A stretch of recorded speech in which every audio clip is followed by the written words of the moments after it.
sumikap. Walang iba, laging nandyan. Ruelop Malalag, mabuti. So hello mga kalangga, welcome back muli sa ating munting channel. Ito po muli si Ruel of Malalag, and ngayong araw nito mga kalangga ay umuulan po dito po sa may lugar po ng Valencia. Ngayon po mga kalangga ay nadaanan natin itong bahay po ni Mabel. At ngayon po sinimulan po yung paggawa. So parang ano po, na-surprise po kami mga kalangga, no? Kasi nga yung karpentero po natin ay kumbaga po napaka-ready po ano, sa lahat po ng ating mga projects. So sabi ko sa kanila, pag once makompleto po yung mga kahoy, ay pwede na nilang simulan po yung paggawa. Kaya ito na mga kalangga, no, nakita na po namin dito yung layout. Pagyan natin Kuya Victor. Yung layout po mga kalangga, ayan na. So yung bahay po nila ay parang ano, inuraw muna ng konti doon. Pero yung kalahati noon ay yung kalahati ay parang ginawa nila yan, no. Bago yata yan, no. May temporary silang bahay dito mga kalangga. So dito na part mga kalangga ay yung kanilang bahay po na ginagawa na ngayon. So ngayon po ang first day sa paggawa mga kalangga, and thank you po sa RFUS family, and syempre sa grupo din po ng Rochelle Forever Titas. Sila yung ating major sponsor sa bahay ni Mabel, and ito man po ay pakyawan naman po mga kalangga, no. Kahit man po na ano, mapahinto natin ng ilang weeks, no, kasi nga ano tayo, parang kulang tayo sa budget. Pero still ano din, tuloy-tuloy pa rin yan mga kalangga, kasi nga pakyawan po, no. So sila yung magtatansya kung ilang araw nila or ilang weeks nila tatapusin. Kaya ito ngayon po mga kalangga, umuulan pero nag-start na talaga sila sa pag-construct mga kalangga. So naghuhukay sila dito para ito yung magiging mga poste po ng kanilang bahay. So yung sukat ng bahay at yung design mga kalangga ay kagaya din po sa bahay nila An-An. So dito tayo, lumalakas na po yung ulan. Yan. Uy, sakto. So ayan, nandito po si Kuya. Kumusta po? Si Kuya Richard. Nandito po yung mga karpentero natin mga kalangga. Sila Kuya Nilo. Nandito. Dito sa ka Kuya. Ay, binog, panday niyo. Ay, foreman din na to. So, ngayon na pala sinimulan yung paggawa. Karon na dahil gisugdan. Gamitin mo yung microphone Kuya kay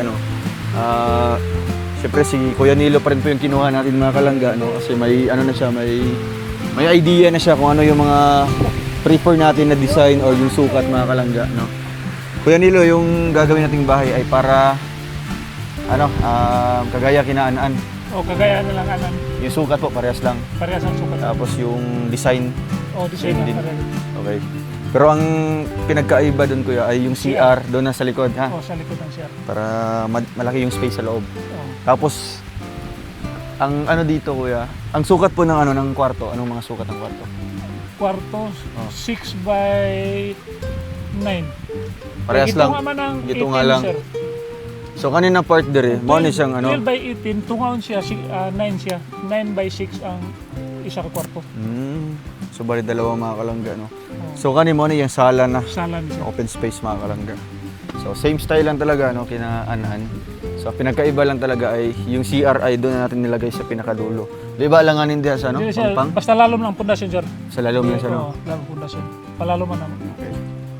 So yung mga kahoy Kuya, nakita mo? O, nakita. Halos kompleto na. Sige pagaba, sir. Nagsige paggabas. Okay. Pwede mo man i-chat sa akin, no, kung anong mga materialis pang bibili natin. Nabasa ang binili kong materialis ay yung mga pasiuna lang. Oo. Bakal, tapos balas, grabas dia. Tapos hollow blocks na lang. Palit may karon. Gamit ito ng dogma. Tapos Kuya? Paano yan? Walang kuryente dito sa lugar nila. Anong discarding gagawin niyo po? Hakot, karga-karga ni motor, sir. Ay, grabe. Ma- Mahirapan kuwan lang, po mismo. dito. Kung Ing na lang dito nga, magbayad na bayad sa na kuryente unya, ba? basig makahangyo may katig, sir. Sir, lang si mo. Oo, ing na lang kuan. Para mabudgetan din po natin mga kalangga. Kasi wala pong kuryente sa lugar nila Mabel. So, syempre, kailangan po mag-cutting po ng bakal, tapos cladding, o kaya yung mura man cladding raog ko bakal. So doon po sila sa may kuryente po mga kalangga, no? Yung mga bahay na may kuryente dito. So at least na simulan na po yung paggawa mga kalangga. Kahit biskan wala mi diri kuya. Oh, Padayon gyapon mo, di ba? sige. Kasi may alam naman po si kuya sa design talaga. Kaya siya na mismo yung magdi-decide kung ano po yung design po ng bahay. Kasi nga po mga kalangga ay magbabakasyon kami ng ilang linggo, no? Siguro 22 or 24 kuya mo lakaw mi diri sa bukid nun. December na mo kabalik. O baka December na. Pero okay lang, basta padayon. Tapos Oo. communication lang, no? Communication. Communicate lang sa kuha para kung sigulang dere, mapadala na ako. Kay ang hardware dito kay Padala nanama ko yung na number. lang ang kuandan sir para atop na mo kay maka. Oo, Bisa pwede. makaatop man. Webis. Grabe. Wa may Dili pa. cutting basta katong rope kay Ay, oo. na cutting naman po sir. Dili pa man. Webis pa itaod tong kuan. Jealousy. So webis mo makabubong naman oh. Grabe no. So dito mga kalangga, next update natin dito may mga mga kahoy na, di ba? Na ipatayo mga poste. Pila ni ka poste tanan kuya? 9 ang sa I-apil na ninyo ni sa likod. Apple 14 ni kapustita na 14, sir. grabe. Siyam ni diri sa Siyam. sa mismong balay jud. Duha sa balkon. Dalawa sa balkonahe. 11. Dire tolo. Oo, 14. Grabe. So ayan mga kalangga, medyo talaga malaki-laki po yung bahay na ito kaya pag-pray natin na sasakto yung budget natin at syempre yung mga sponsors natin na mabigyan pa sila ng mga marami pang blessings, no. At sa mga gustong tutulong, no, open po yung pabahay na ito para kung sino yung magbibigay po kahit magkano mga kalangga. So karon kuya kay mag-advance sa mong 10k para panggastos niyo diri. Balon sir. Aman mo magstay pag ano. Dia sa pika Dito dis. Oh, dire daw ni. Dire mo. Dire daw. Ay, okay ra na, no, at least Dol na kayo sa safe lang, di ba?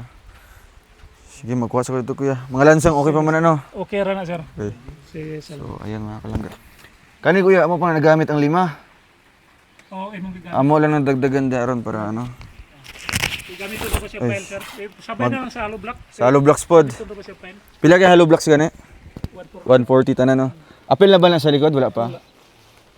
Ang sa likod pahabol lang ta or ano ba? Para masabay ba? Lagi.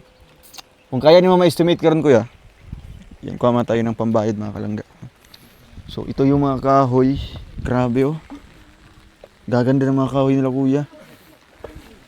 Napaka good lumber. Solid. Pati yun oh. Yan, grabe pulang-pula. Mga siguro pangmatagalan po na bahay ito kasi nga napakaganda ng mga kahoy.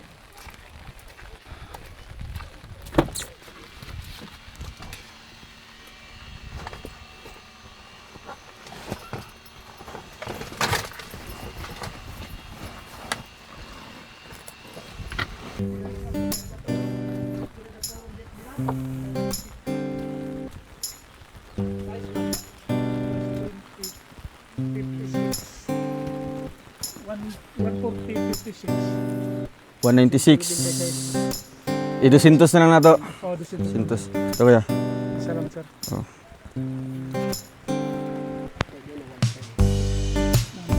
Lakoro ba din? So ayan mga kalangga no. Talagang nagulat tayo. Sinimulan na pala yung bahay mga kalangga. Pero wala man yung problema yun kasi nga kahit wala tayo dito. Pero ano pa rin, ipagpatuloy pa rin po ito mga kalangga kasi nga once ko kumpletuhin natin yung mga materialis dito kahit wala tayo, napakaano man din nila, no? May malasakit sa ating proyekto at syempre yung projects natin ay may pagkukusa sila, di ba? Gaya nung time po na wala kami, nung ginagawa yung bahay ni nasa Cebu kami.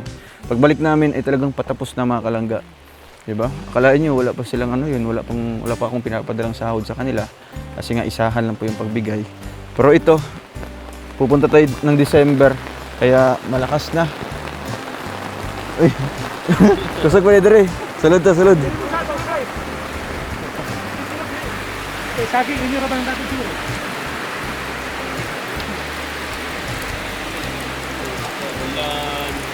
Mawala na yung problema, no? Pag Gali-gali ka to, so para tuloy ko lang. lagi.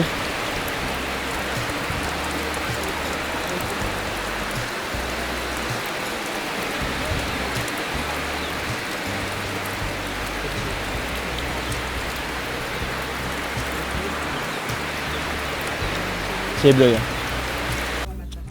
So ayun mga kalangga, oh grabe, napakaganda po ng kanilang kahoy dito. Yan. Solid.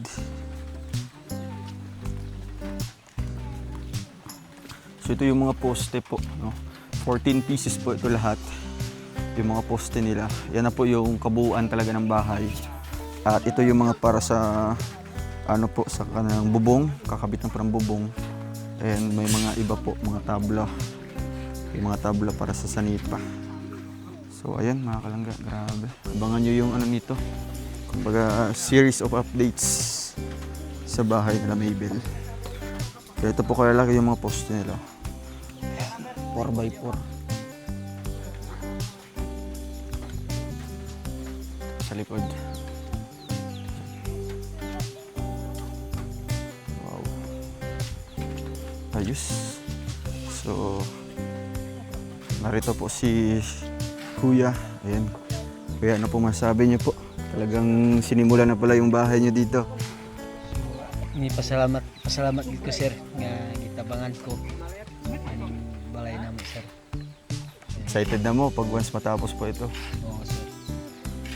Dako ang pasalamat sir. Ayun, ha? Alam ba ni Maybel na? Hindi Wala pa. pa sir. Hindi pa niya alam. So siguro pag once makabalik yun dito, di ba, magtataka yun na ano, ganito, na simula na pala yung paggawa. Nasa ano lang, yung kahoy kuya ay dato, hindi pa yun tapos, Wala pa sir. hindi pa yung kompleto, no? Napa. May mga hahakutin pa sila. Pero ginagmay na lang to. Or mga ubay-ubay pod. Ako Ubay pa sir. dagan-dagan pa di ay. Ubay pa. Hmm.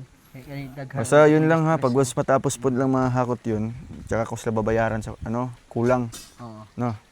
Kaya ayun. Tapos ang tabla pila man ni kabuok? Kan 28. 28. Apil lang sa Bangira sir. Ah, salog sa Bangira. Ah, sige, sige. Ayan mga kalangga. Sige, good luck po, no? And congrats po sa inyo, kuya. Oo, salamat. Talagang ano na, yung pa... Oops! Yan, talagang pangarap niyo na bahay, di ba? Pangandoy ba ninyo ni nanay? Oo, sir. Wow, grabe. So, ang akala po niya ay yung mga anak niya yung tutupad po nun. Pero ngayon, talagang biyaya po ng ating Panginoon po na may mga taong handang tumulong sa kanila. Diba? Kagaya din po kay Tita Francisca na talagang todo suporta din po sa pag-aaral po ni Maybel. At syempre sa grupo din po ng Rochelle Forever Titas and RFUS family. Ito na, mabubuo na po yung pangarap nilang bahay. Ayan. Abangan niyo po mga kalangga ang next update natin dito. Ano? Salamat po. God bless and ingat po.